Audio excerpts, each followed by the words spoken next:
Ukraine's use of militias, including territorial defense forces and their international legion, is not only tactically important, it's also an information warfare success. Russia's use of militias has been quite different, and that is the subject of this episode of The Ancient Art of Modern Warfare.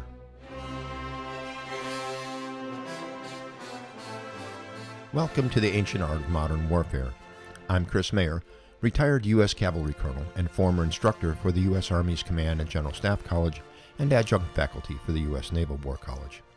This series of podcasts introduces the enduring lessons of war, not so much for those who study war as a profession, but for anyone who wants to fulfill their role as informed citizens in our country's deliberations about war and peace, and particularly now when the world is facing war again. Contrary to certain commentators on new rules of warfare, the old ways of war are not dead. Ukraine clearly demonstrates that conventional war is still with us, and the likelihood of conventional war beyond Ukraine is a clear and present danger.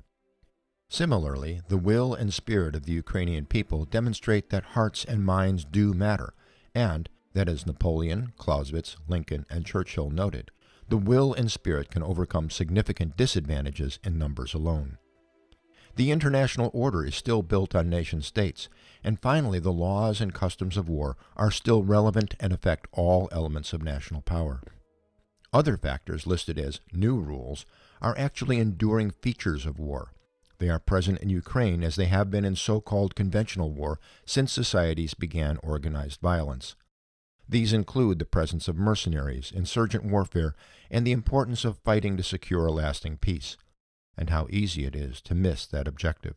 All of these ideas feature in Russia's use of militias and mercenaries in Ukraine.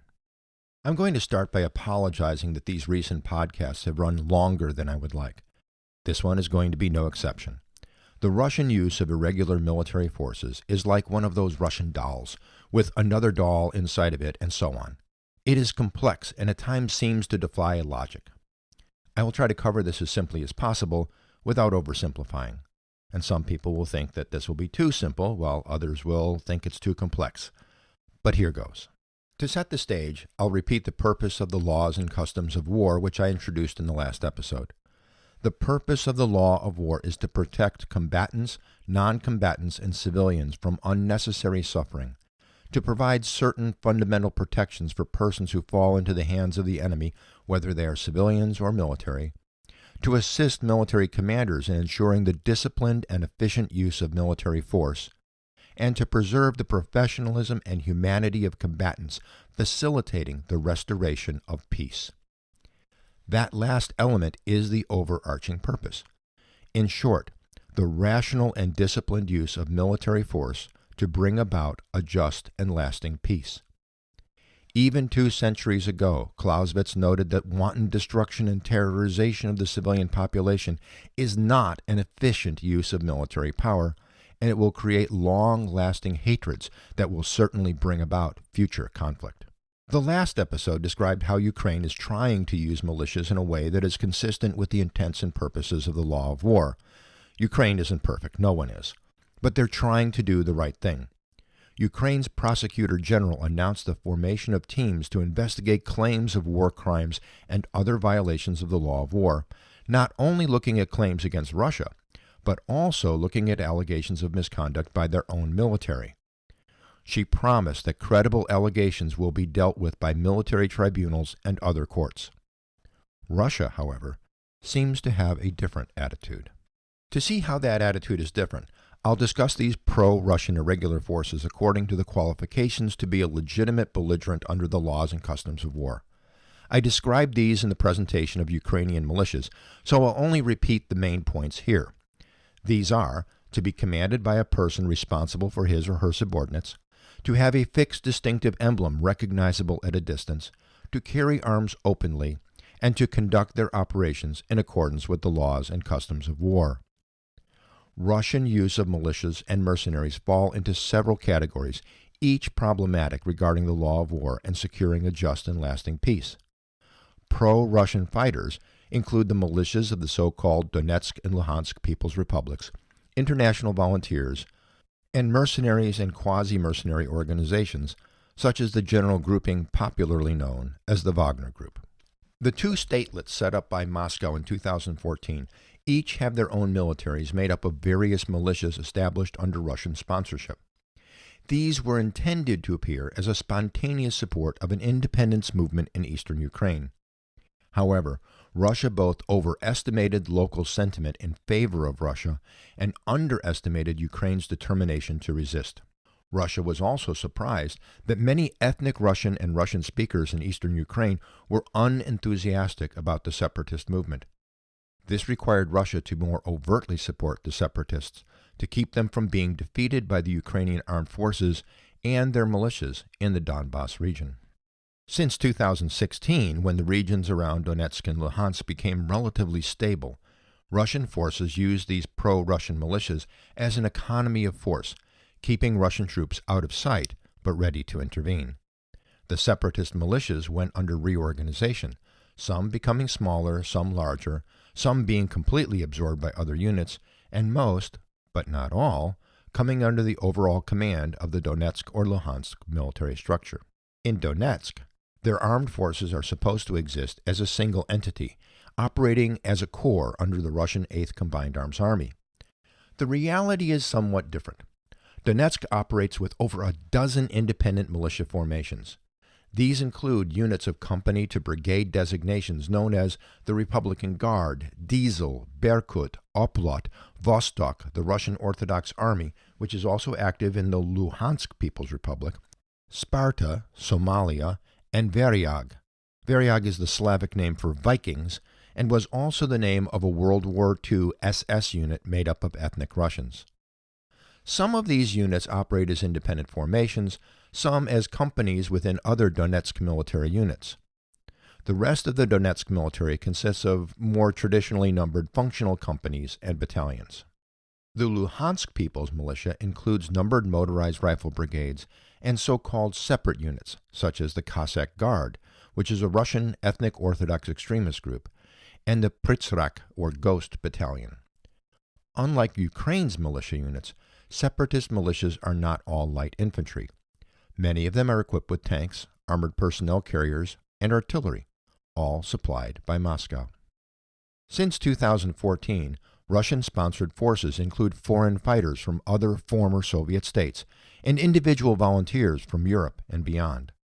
Some of these are adventurers, some are pure mercenaries looking for a lucrative paycheck, some have political motivations. Now, that last category includes supporting pan-Slavic loyalty or perceiving Russia as the defender of causes associated with right-wing or neo-fascist ideology. Collectively, these units are sometimes called interbrigades. Serbians, French, Italians, Germans, Czechs, Slovaks, Bulgarians, and citizens of various former Soviet states serve either as individuals or in small, nationally affiliated units. Since 2014, some of the names of these smaller national contingents include the Orthodox Dawn, made up of Bulgarian volunteers, Hungarians in the Legion of St. Stephen, Serbians in the Jovan Sevic Detachment, the French in Unité Continentale, and Spaniards in the Carlos Palomino International Brigade. It's unclear how many of these continue as independent formations and how many have been absorbed into other Russian separatist units. Separate from all of these is the great host of Don Cossacks. The Cossacks are a semi-autonomous people who operate as a nation within the Russian nation. The Cossacks are organized on military lines where every able-bodied male is an active member of the militia. I covered the Cossacks in more detail in a previous episode. They fought in the capture of Crimea in 2014 and have been fighting in the Donbas since then, always on the side of Russia, without being directly subordinate to Moscow. I should note that the Don Cossacks are not the only Cossack group, and some Cossacks are pro-Ukrainian. Now, none of these units represent a coherent military force, but they're a conglomerate of disparate forces, some of which may be considered part of the Donetsk or Luhansk military establishment, and some remain outside of any pretense of formal command and control. Many of these have different and sometimes antithetical reasons for fighting. They may consider themselves pan-Slavic neo-pagan, Russian Orthodox, Russian imperialist, communist, neo-Nazi, even anti-Moscow. They are loyal to themselves and their leaders rather than to their putative government, or even to Moscow. Although these units wear recognizable uniforms and other insignia and carry arms openly in battle, they do not meet the other two criteria to be legitimate combatants. It's hard to argue that they meet the first requirement in any realistic manner. That is, being under the command of an officer responsible to a higher legal authority for his or her subordinates and the activities of his or her command. The unit commanders may have absolute control over their immediate subordinates, but it's unrealistic to believe that these commanders are, in turn, accountable to the civilian government or maybe even under the strict control by Russian army commanders. Without accountability under the law, it can be expected that they do not conduct themselves according to the law, whether the law of war or human rights law. From the beginning of the fighting in the Donbass and into the present conflict, all of these units have been cited for violations of the law of armed conflict and human rights law, and the Office of the Prosecutor of the International Criminal Court has concluded that both war crimes and crimes against humanity were committed in Donbass. The most notorious of the international volunteer units is the Chechen Kadyrov militia. This unit works directly for the Russian military command rather than as a part of the Donetsk or Luhansk militias. This Chechen militia was reportedly contracted to assassinate President Zelensky and appear to be currently deployed behind the front line of troops to keep pro-Russian forces from breaking and running. The use of such units, called barrier troops, is a long-standing Russian practice going back to the Russian Civil War and the Second World War. The brutality associated with the Kadyrov militia in past conflicts is legendary, and their use today may be a form of psychological warfare, intended to instill fear and terror into the minds of Ukrainian armed forces, the civilian population, and even pro-Russian elements. These units, whether operating under Donetsk, Luhansk, or directly under Russian control, lack political unity or purpose. It should be no surprise that they have been unable to reliably coordinate military campaigns. On their own, they were unable to defeat the pre-Reformation Ukrainian army, and they performed even worse since the Ukrainian army's modernization. The character of these forces doesn't seem to promote the rational and disciplined use of military force. So why are the Russians using such forces, or even allowing such forces to operate as part of their special military operation? Back in 2014, the appearance of these units intended to create the impression of a popular uprising of the Russian-speaking population against the Ukrainian government in Kiev. This idea is still promoted by Russia today. Use of these militias as frontline troops promotes an impression that Russia's special military operations is supported by the local populace. This use also lets those forces absorb the casualties of frontline fighting. That is a serious consideration for Russia in light of how the war has been going for them so far. Russian troops remain available to intervene should their militias collapse. This maintains pressure on Ukraine while Russian forces prepare for their next phase of fighting. Another advantage is that it allows Russia a degree of deniability for any tactical defeats and for any war crimes committed by these separatist militias. One could make the case that Russia doesn't care about war crimes. On the other hand, Moscow denies any war crimes, saying such reports are unfounded propaganda based on dubious sources and are built on logical stretches. So, the ability to deflect charges to separatist militias could be useful for Moscow. To repeat, Moscow uses these forces for three main reasons. 1. To promote a perception of the legitimacy of the separatist cause. 2. As an economy of force, either by performing secondary tasks freeing the regular forces for decisive operations, or to absorb casualties, thereby shielding the regular forces from such losses. 3. To avoid accountability for actions taken in support of policy objectives. Tasks 1 and 3, legitimacy and avoiding accountability, are common to any proxy warfare. Tasks 2 and 3 also apply to the use of mercenaries. All three together characterize the Russian use of militias. Now, these tasks are only successful if they are enabled by a compliant opponent. A compliant opponent is one that does not have a robust information operations capability and does not have the strength of arms and will to decisively crush the proxy militia forces. Now, Ukraine has a very robust information campaign going, aided by private sector interests in the West. It does not, however, currently have the capability to decisively crush the Russian-supplied and supported separatist militias. The ability to do that will depend upon whether the United States and Europe will give the Ukrainian armed forces the assistance it needs before Russia is ready to launch a decisive combined arms campaign. In summary, the particulars of Russian and Ukrainian use of militias are very different. Despite this difference, there are some general similarities in why and how these forces are used. These similarities reflect the use of auxiliary or irregular forces throughout history. This, of course, is the point of these podcasts, showing how the essential elements of war are unchanging, merely adapting its appearances or characteristics according to time, circumstances, and society.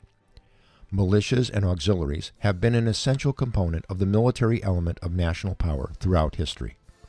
Militias and auxiliaries often do things the regular army cannot do or act as an economy of force, enabling a more effective or efficient use of the regular forces. The way these militias and auxiliaries act as an element of a nation's military power will reflect the goals, objectives, values, and strategic vision of the nation that is using them.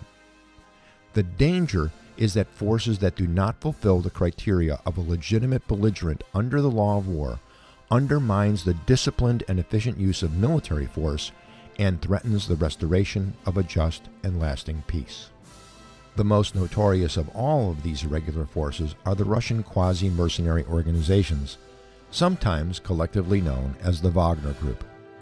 Who these are, what they do, and how they can help the Russian cause and harm the prospects for peace will be covered in the next episode of The Ancient Art of Modern Warfare.